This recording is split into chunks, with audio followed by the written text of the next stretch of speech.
I'm Kerry Fink with Helping Seniors, and it's time for Helping Seniors Update. And today is Monday. It is March 30th, and it's amazing to believe we've already reached the end of the third month in 2020, if you think about it. And I'm privileged to have with us on the update today Charisse Durham with Hibiscus Court Assisted Living and Memory Care. How are you guys today? We are hibiscus happy today. Well, I knew if anybody had things well in hand, that would be you guys. And that was one of the reasons I wanted to ask you to join us on the show today. What we're trying to do is obviously keep people up to date when we're supposed to be doing safe social distancing at this time. And we want folks to have an opportunity to stay in touch with things that are going on. And you brought up a really good point before we actually started the show about this is a time when people are starting to figure out, hey, I might need some resources. I haven't called somebody before about stuff, and this is really a good time to do it. So what we'll do first is I just want to take a moment and give everybody an update. If you haven't heard, we did, because now, as you know, the president has said that we're basically all supposed to stay with the stay at home and social distancing and all that contact thing now through the end of April. And clearly we had already made the decision that based on the governor's order, we can't have large gatherings. So we'd already made the decision to push off the Helping Seniors car raffle event at the American Muscle Car Museum. If you remember, that was originally scheduled for April 25th, Saturday, April 25th. We have elected that we have to move that because it's just not prudent to do anything else. And in fact, I think with the governor's rules, probably not even allowed. So we are going to announce a new date as soon as those restrictions are lifted. And so we want you to continue. It's very important that we ask you to continue the work of supporting Helping Seniors of Brevard during this time because the Senior Information Helpline is going full force, taking lots of calls from people around the county. We're still doing our best to get information out both on radio, television, via the internet, via social media, like we're doing with these Helping Seniors updates. And the best way you, viewer, can do to help us with all the efforts that we're doing is to get a car raffle ticket. As simple as that sounds, that's a way that you can support seniors in our area. And who knows, it might pay off for you. There's some really great cars in the mix for this. There's a 2020 Chevrolet Camaro, a 2020 Dodge Challenger, a 2020 Mazda Miata convertible, and there's a 2020 Kia Sportage. So there's got to be something in those cars that would be appealing. And the best part is, once it's safe to do so, we're going to have just a rip-roaring great party over at the American Muscle Car Museum. And I wanted to, that's a great point for me to ask you into this conversation, Charisse. You have such an amazing background of doing events, and you have been so kind to volunteer to help us get this event organized. And we're just looking forward to the day we can get this back onto the calendar and get ready for a big time out there. I think everyone is excited about when the calendar is released. I think we're going to see a huge stampede of social activity, and everybody's already picked their first restaurant they want to go eat at, and their first kind of get out. I know the first person I'd like to go hug is my grandma, so I think all of us kind of are already making plans, but this is going to be a don't miss. I think this is going to be one of the really nice ways of kind of celebrating being able to be out and about again. You know, that's really one of the, if there's a silver lining in all the things that we're doing, and one of the things that I'm so glad to see you and all the other facilities throughout this county are really taking this very seriously and making sure that our seniors stay safe. But I think the silver lining in this is that people are going to really appreciate the things that we just kind of took for granted. Just like you said, the ability to go out and get a meal out is a great thing. But it's also fascinating to see how the businesses throughout Brevard County are really rising to the occasion and making things work. Like, you know, we've seen stuff come through where restaurants that you normally might go sit down at are willing to do takeout and make things available. So at least we can all keep moving forward as best we can through all this and do that safely. And that's where I wanted to ask you a little bit. I know you guys are, when I think of people who have the best social atmosphere, I really think a lot of you guys, because you are always having events there at Hibiscus Court. You're kind enough to host every month the Golden Providers Meeting. You have Wind Down Wednesdays. You have all sorts of things for the residents. You guys recently had a Mardi Gras event and things like that before they put in all these things. So I just want to ask you a little bit, how are you guys working it so that you can keep everybody safe, which is the number one priority, but still maintain a good environment and keep everybody connected? Right. So, early on, we took our direction from all of the professionals in the Health and Human Services and from the state. And anytime they would say, well, we're going to do this, but we might want to think about doing this, we went ahead and did that just as a step forward. So generally speaking, for assisted livings, memory cares, those kind of things, I know it's hard on the families and the friends, but we're basically in an essential personnel only situation.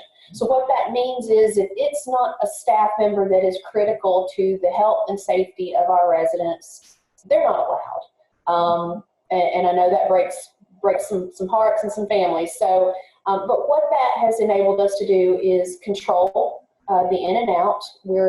Of course, we're also screening everyone that is allowed in and out, taking temperatures, doing everything we need to do there, using all the personal protective equipment, the gloves, the masks, keeping our distance.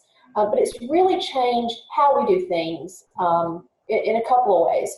So internally with our residents, generally speaking, you would have a large party or you would have a large gathering. You'd gather in the dining room for a meal. It was a large social time.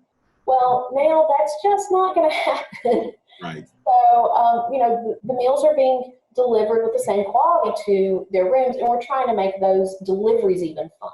So, things that were such pinnacles of each day, we've just had to adapt in a different way. So for instance, we do get a little goofy around here.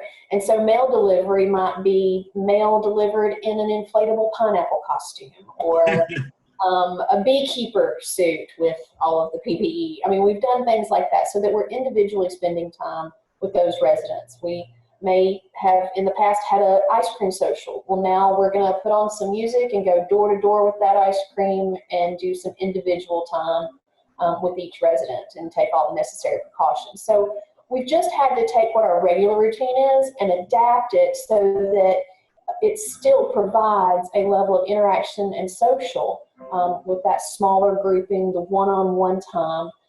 And then, we have to adapt a few different ways internally. Of course, the smaller grouping is a huge thing, but we've had some activities evolve. So we have a couple of ladies who, of course, the fabric masks, they were doing this pretty much from day one. Shirley sews, B puts on the elastic, they have a couple others that are helping them out, and B is part of a national quilting group on Facebook, so they've all gotten involved. And then Heidi, who was our executive director for years and is now regional, she had a friend that made some, and we're able to have excess and distribute those to some of our partners that are in need. And what we've seen is that a lot of our partnerships have really been great for us. Savers Pharmacy was great about holding on to some things that they thought we might need. We've been able to hand over fabric masks to some other partners that were in need. So adapting the arts and crafts program, if you will, has been a great thing. We've also had to change our events. So for instance, this Friday, we had a Rolling with Laughter event. We have a comedy troupe here, the Hibiscus Court Off Their Rockers. And Off Their Rockers had their comedy and Rolling with Laughter event scheduled for this Friday. So because of the virus, we had to go viral. So now it's a virtually Rolling with Laughter event. So we've been asking for submissions of jokes, and our residents have been coming up with them. So it's actually kind of networked it and turned it into a longer event other than a one-shot, here's a couple hours that we're doing this. So that's been really nice. But what we've seen in all of the precautions and the adaptations of what's going on, it's really been about connectivity. and how the residents are connecting with the community, how the community is connecting with the residents. And we're seeing a lot of things, like you were saying about the restaurants adapting. Right. So in assisted living, we know that the hardest thing is not being able to have the families and the friends visit their loved ones. And so last week we launched our no contact and our virtual visit program. And families, friends, church members, whoever can call and make an appointment. And we've dedicated a staff member to each appointment to make sure that however that technology needs to work, that we're there to make that visit happen. Right. So for instance, we had a 99th birthday party on Friday. We had the cake on the inside with our resident. We had the family on the outside of the window. You know, we had the speaker connectivity. So they were able to have an entire birthday party with one pane of glass between them. So that really made, nickname is Shine, really made a big difference there, just to make sure that those things still happen, because they're important. They're very important. I have to applaud you guys. That is, you know, it's really caused a lot of creative thinking about how to make the best out of circumstance. And I'm always impressed and amazed when folks are able to take what otherwise somebody might say is a hardship and still make it work. Like, that's really impressive what you guys were able to do with for the relatives, to be able to keep everybody in contact, because everybody I think is probably at this time, that's one of the things that everybody's thinking is like, well, we can't really get together the way we would like to, so we have to think of the best possible next step to it. And that's so great that you guys are taking a proactive step to making that happen for families, because you know, we've done through the advocacy part of Helping Seniors, we've done a lot of studies over the years about the things that are most important to seniors. And I mean, this is like preaching to the choir, I know, but one of the things that was originally surprising to me was when you listed like the top 10 things that seniors say they need. You would expect medical, you would expect transportation, you would expect things like that. But one of the things that came up actually in the top 5 was socialization. And that was, at first, that was a surprise to me, because I thought, well, you think of all these serious things and you wouldn't necessarily put that there, but yet for seniors in particular, they don't like the idea of being, you know, I guess not connected, you know? You know, one of the things that studies keep going back to that. I have been involved with an incontinence closet at one point, funding and making sure this community had an incontinence closet. And really what came out of that is when you don't have seniors that have an adequate amount of socialization, it goes down a rabbit hole. It leads to a lack of motivation and depression, and that has negative health consequences. So, you know, seniors know themselves, and for them to know that socialization is important to a certain degree, you know, it says volumes, and we need to honor that, whether that be connections within our community, outside the community, with family. Really, socialization is was already a huge portion of a senior's life and their focus. We are all just figuring that out because we've never had to do this before. We've never been limited to our socialization. Right. So, you know, listen to your elders. I know what they're talking about. There you go. So let me ask you this, because one of the things that we're trying to do through Helping Seniors is make sure that people know who is doing what services are available. And so I wanted to ask you, I know earlier you had sent a note out saying, well, here's some things that we can do to help, just so people know what's possible. I think you sent out something, people can do virtual tours or something now if they're still needing, because this life goes on and people have to make decisions at all points, right? Absolutely. So we're seeing a lot of connectivity that we're utilizing technology for. Of course, we've got the no contact visits on site, and you know, we've got a bridge playing group that's meeting this afternoon. Wow. 2 on the outside and 2 on the inside. So, you know, that's happening.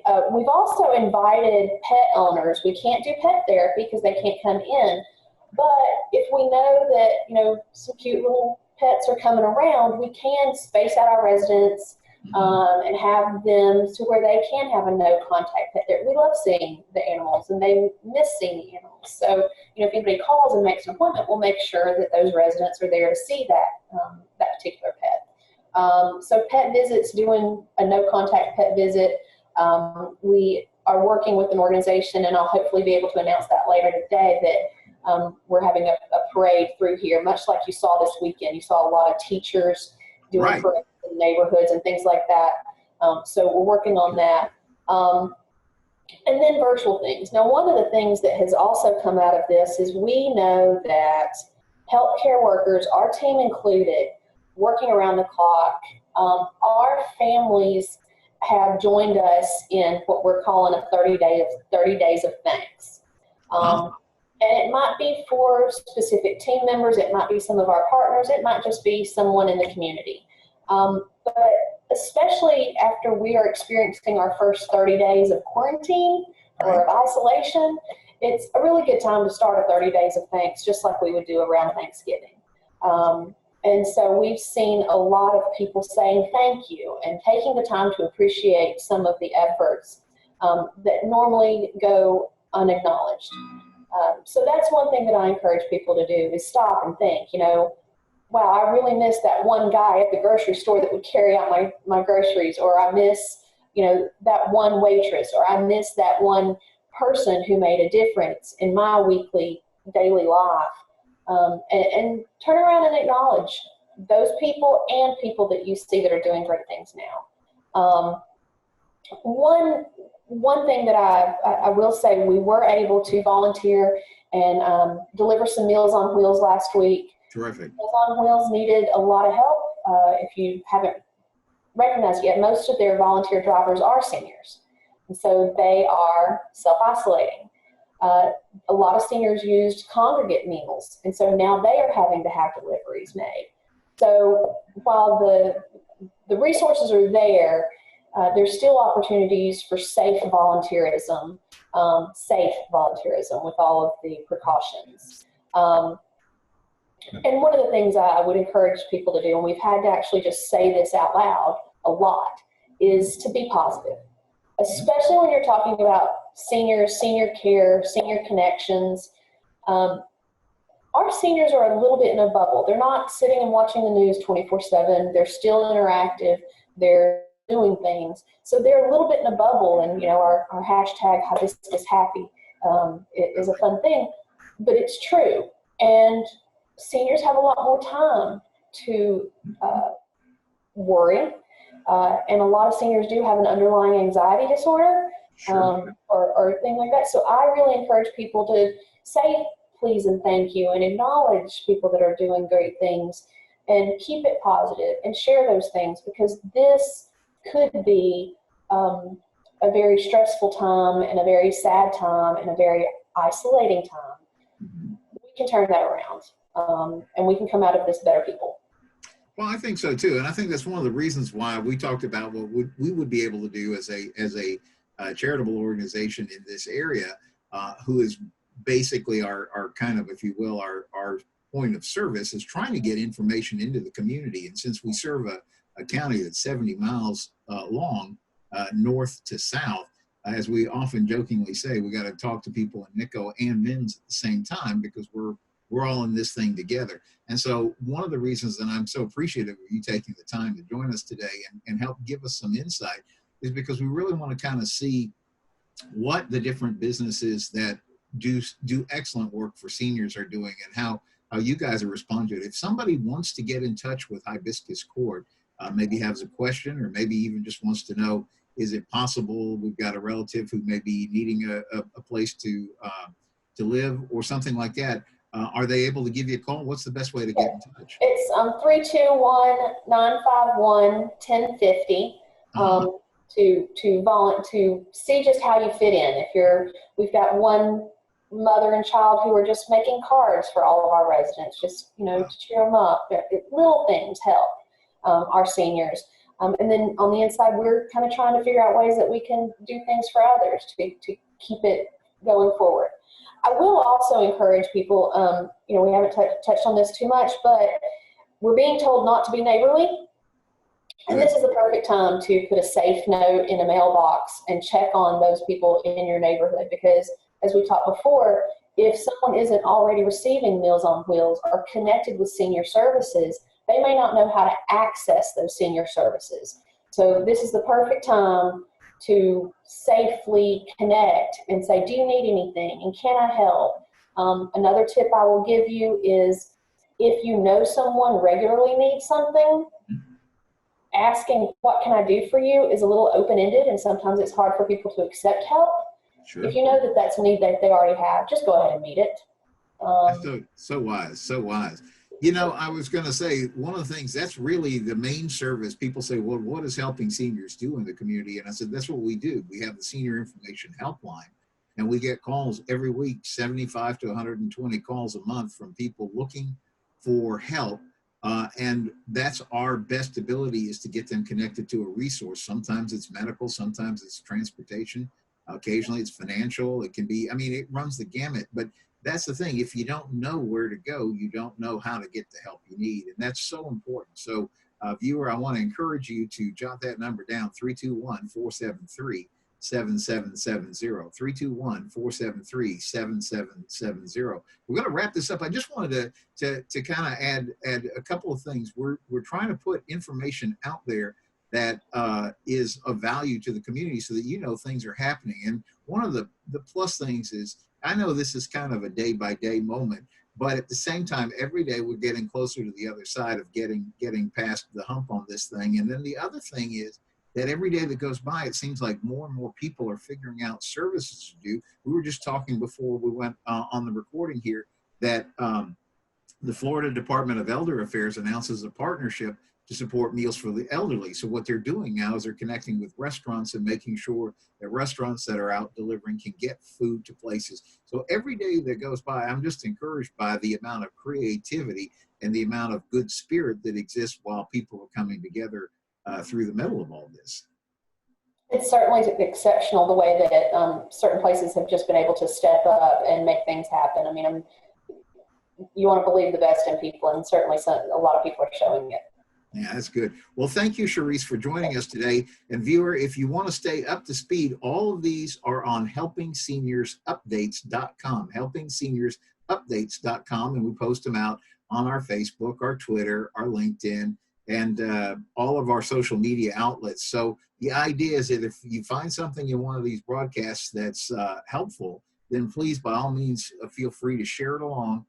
Because we're going to get through this thing together. And Charisse, I thank you so much for joining us today. Oh, thanks for having me, Kerry. All right. On behalf of Helping Seniors, I'm Kerry Fink. Thanks for joining us.